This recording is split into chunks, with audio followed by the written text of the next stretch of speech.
दोस्तों, दुनिया की नज़रें अमेरिकी F-35, फ्रांस के राफेल और रूस के सुखोई 57 की डील पर टिकी हुई थी। ग्लोबल डिफेंस मार्केट में इन्हीं फाइटर जेट्स का डंका बज रहा था, लेकिन इसी बीच भारत के टॉप वैज्ञानिकों ने लैब के अंदर वो कारनामा कर दिखाया है जिसने पूरी दुनिया के डिफेंस एक्सपर्ट्स को हिलाकर रख डाला है। भारत के टॉप वैज्ञानिकों ने स्वदेशी तेजस में एक ऐसी दमदार और घातक टेक्नोलॉजी फिट कर डाली है जिसके बाद अब हमें विदेशी राफेल या फिर सुखोई 57 की कोई ज़रूरत नहीं पड़ने वाली है। दोस्तों, तेजस ने स्टील्थ जेट्स की उस सबसे बड़ी और रहस्यमयी ताकत तक पहुंच बना ली है जिसे हासिल करने के लिए दुनिया के बड़े बड़े देश आज भी संघर्ष कर रहे हैं। भारत के वैज्ञानिकों को एक ऐसी धमाकेदार सफलता हाथ लगी है जो आसमान में दुश्मनों के सबसे एडवांस एयर डिफेंस सिस्टम को भी पलक झपकते ही चकमा दे सकती है। लेकिन दोस्तों, सवाल बनते हैं कि आखिर तेजस MK2 में अचानक ऐसा क्या बदल दिया गया है कि अब इसकी सीधी तुलना दुनिया के सबसे आधुनिक 4.5 और 5th जनरेशन के लड़ाकू विमानों से होने लगी है। आखिर भारतीय वैज्ञानिकों ने अचानक तेजस मार्क 2 में वो कौन सी स्टेल्थ तकनीक विकसित कर डाली है जो अब तक केवल चुनिंदा देशों के पास ही मौजूद थी और अब वो तकनीक भारत के पास आ चुकी है। दोस्तों, आखिर कैसे भारत ने वो मुमकिन काम कर दिखाया है जिसे दुनिया भारत के लिए मुश्किल काम बताती आई है, लेकिन भारत ने सबको गलत साबित कर दिया है। चलिए दोस्तों, इस पूरी रिपोर्ट को डिकोड करते हैं, तो वीडियो को पूरा जरूर देखिएगा और देश के वैज्ञानिकों के लिए इस वीडियो पर लाइक और वीडियो के नीचे कमेंट बॉक्स में जय हिंद टाइप जरूर कीजिए। दोस्तों, दशकों पहले तक ग्लोबल पावर का पैमाना जमीन पर लड़ने वाली सेनाएं हुआ करती थी। जिसके पास जितनी बड़ी थल सेना वो उतना ही ताकतवर देश माना गया था। लेकिन आज के समय में हमने रूस यूक्रेन युद्ध से लेकर मिडिल ईस्ट के हालिया संघर्षों को बहुत करीब से देखा है। इन सभी युद्धों में एक बात बिल्कुल साफ हो चुकी है कि अब जंग जमीन पर नहीं बल्कि आसमान में लड़ी जा रही है। एरियल अटैक यानी कि हवाई हमलों ने युद्ध की पूरी तस्वीर को पलटकर रख दिया है। ड्रोन, क्रूज मिसाइलें और फाइटर जेट्स अब किसी भी देश की सुरक्षा की पहली और आखिरी लाइन बन चुके हैं। इन्हीं हवाई हमलों को रोकने के लिए आज दुनिया भर में थार्ड और आयरन डोम जैसे महंगे और भारी भरकम एयर डिफेंस सिस्टम लगाए जा रहे हैं। ये एयर डिफेंस सिस्टम इतने शक्तिशाली हैं कि आसमान में उड़ते परिंदे को भी स्कैन कर लेते हैं। इन सिस्टम्स को चकमा देकर दुश्मन के इलाके में घुसना किसी भी सामान्य विमान के लिए असंभव माना गया है। यहीं पर एंट्री होती है भारत के सबसे घातक हथियार तेजस मार्क 2 की।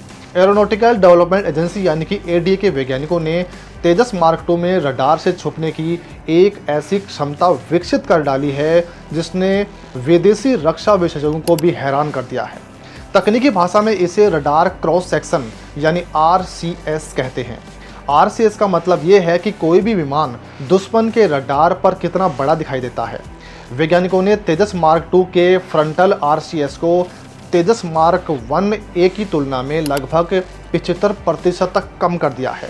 इसका सीधा सा मतलब ये हुआ कि जब तेजस मार्क 2 दुश्मन के इलाके की तरफ बढ़ेगा तो उनके रडार स्क्रीन पर यह किसी विशाल फाइटर जेट्स की तरह नहीं बल्कि एक छोटी सी चिड़िया के आकार का दिखाई देगा।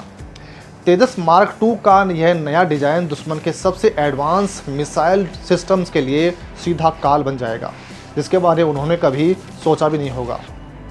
दोस्तों, इस रडार क्रॉस सेक्शन को अचानक इतना कम करने के पीछे 3 सबसे बड़ी तकनीकी बदलाव किए गए हैं अपने वाले तेजस में।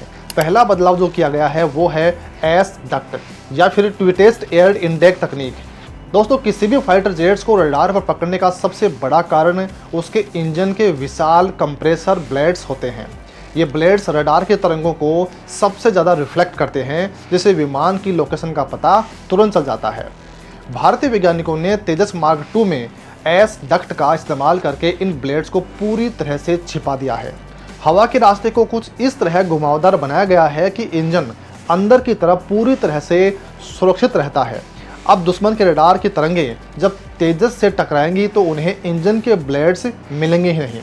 एस डक्ट के साथ एक और ऐसी खास तकनीक जोड़ी गई है जो तेजस मार्क 2 की पहचान को रडार पर पूरी तरह से नामुमकिन बना देती है। ये दूसरी सबसे बड़ी तकनीक है स्वदेशी रडार एब्जॉर्बेंट मटेरियल यानी कि रैम कोटिंग। यह एक खास तरह का पेंट या लेप होता है जिसे विमान की बाहरी परत पर लगाया जाता है। जब दुश्मन के रडार की किरणें विमान पर पड़ती हैं तो ये कोटिंग उन किरणों को वापस लौटने ही नहीं देता, बल्कि उन्हें अपने ही अंदर सोख लेता है। इसके अलावा तेजस मार्क II को बनाने में 90% से अधिक एडवांस कंपोजिट सामग्री का इस्तेमाल किया गया है। धातु की तुलना में कंपोजिट मटेरियल रडार तरंगों को बहुत तेज़ी से सोखता है और उनका असर खत्म कर देता है। दोस्तों, वैज्ञानिकों ने इसके किनारों को इतना स्मूथ और परफेक्ट अलाइन कर दिया है कि अगर कोई भी रडार वेव टकरा भी जाए तो वो वापस रडार की तरफ जाने के बजाय दूसरी दिशा में भटक जाती है। विमान की सतह पर कोई भी फालतू का उभार या फिर गैप नहीं छोड़ा गया है। पूरी बॉडी एकदम सीमलेस यानी बिना जोड़ के दिखाई देती है। लेकिन एक बड़ा सवाल ये उठता है कि अगर तेजस मार्क II आकार में अपने पुराने वर्जन से काफ़ी बड़ा है तो फिर ये रडार से छुपने में कैसे कामयाब हो पा रहा है। अब ये हम आपको समझाते हैं। दोस्तों, यह बात बिल्कुल सटीक है कि तेजस मार्क II का आकार Mk1A से काफ़ी बड़ा है। इसमें लंबा फ्यूजलेज, ज़्यादा भारी पेलोड क्षमता और अधिक इंजन ले जाने की ताकत दी गई है। विज्ञान का सीधा सा मतलब ये है कि जो चीज़ जितनी बड़ी होगी वो रडार पर उतनी ही आसानी से पकड़ ली जाएगी। लेकिन यहीं पर भारतीय डिजाइनरों ने अपनी असली इंजीनियरिंग का लोहा मनवा लिया है। उन्होंने इसके एरोडायनेमिक डिजाइन को इतने शानदार तरीके से तराशा है कि आकार बड़ा होने के बावजूद इसकी विजिबिलिटी घट गई है। साफ कॉन्फ़िगरेशन में इसका फ्रंटल RCS मात्र 0.1 से लेकर 0.2 वर्ग मीटर के बीच आंका जा रहा है और यह आंकड़ा दुनिया के बेहतरीन 4.5 पीढ़ी के लड़ाकू विमानों की लिस्ट में भी सबसे टॉप पर आता है। यह आकार में सबसे बड़ा होकर भी आसमान में अदृश्य रहने की कला बेहतरीन तरीके से सीख चुका है।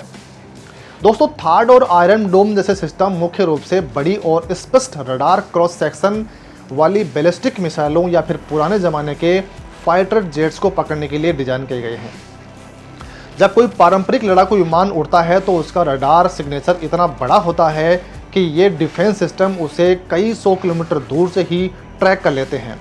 लेकिन लो ऑब्जर्वेबिलिटी तकनीक से लैस विमान इन सिस्टम्स के लिए एक अंधा धब्बा यानी कि ब्लाइंड स्पॉट्स बन जाते हैं। हालांकि वैज्ञानिकों के सामने एक तकनीकी चुनौती ये भी है कि जब कोई फाइटर जेट बाहरी हथियार और फ्यूल टैंक लेकर उड़ता है तो उसका रडार सिग्नेचर बढ़ जाता है। बाहरी हथियार और पॉड रडार तरंगों को रिफ्लेक्ट करने लगते हैं। इस समस्या का समाधान भी तेज़ी से निकाला जा रहा है। दोस्तों, भारतीय डिजाइनर्स एडवांस रडार और ख़ास तरह के वेपन पोर्ट्स पर काम कर रहे हैं जो बाहरी हथियारों के रडार रिफ्लेक्शन को पूरी तरह से न्यूनतम कर देंगे। दोस्तों, बियॉन्ड विजुअल रेंज यानी BVR युद्ध आज के समय की सबसे बड़ी ज़रूरत है। BVR का सीधा सा अर्थ ये है कि दुश्मन का जहाज़ आपको आंखों से तो क्या, आपके रडार पर भी दिखाई ना दे, लेकिन आप उसे सैकड़ों किलोमीटर दूर से ही टारगेट करके तबाह कर दें। तेजस मार्क II की रडार से बचने की यह क्षमता भारतीय वायुसेना को यही अचूक सामरिक बढ़त दिलाने वाली है। दुश्मन के रडार इसे बहुत देर से पकड़ पाएंगे और जब तक वो कोई जवाबी एक्शन लेंगे तब तक तेजस मार्क II अपना काम पूरा कर चुका होगा। इसमें लगा उत्तम AESA रडार इसे इतनी ज़बरदस्त ताकत देता है कि ये दुश्मन को बहुत पहले ही ट्रैक कर लेता है। उत्तम रडार एक साथ कई टारगेट्स को स्कैन करने, उन पर सटीक निशाना लगाने में माहिर हो चुका है। इसके साथ ही इसमें अमेरिकी सबसे भरोसेमंद GEF 414 इंजन लगाया जा रहा है जो इसे बेजोड़ रफ्तार और पावर देगा। शक्तिशाली इंजन और बेहतरीन रडार का यह मिलन दुश्मन की वायुसेना के छक्के छुड़ाने के लिए काफ़ी है। दोस्तों, सबसे बड़ा सवाल ये है कि आसमान में भारत के स्वदेशी फाइटर जेट्स का पूरी तरह से दबदबा होगा तो महंगे विदेशी जेट्स बेचने वाली कंपनियों का क्या होगा? क्या दुनिया के अन्य देश भी अब F-35 या फिर राफेल को छोड़कर भारत के तेजस मार्क II खरीदने के लिए लाइन में लगने वाले हैं? दोस्तों, इन सवालों को लेकर आपकी क्या कुछ राय है नीचे कमेंट बॉक्स में लेकर हमें ज़रूर बताइएगा। बहुत बहुत धन्यवाद।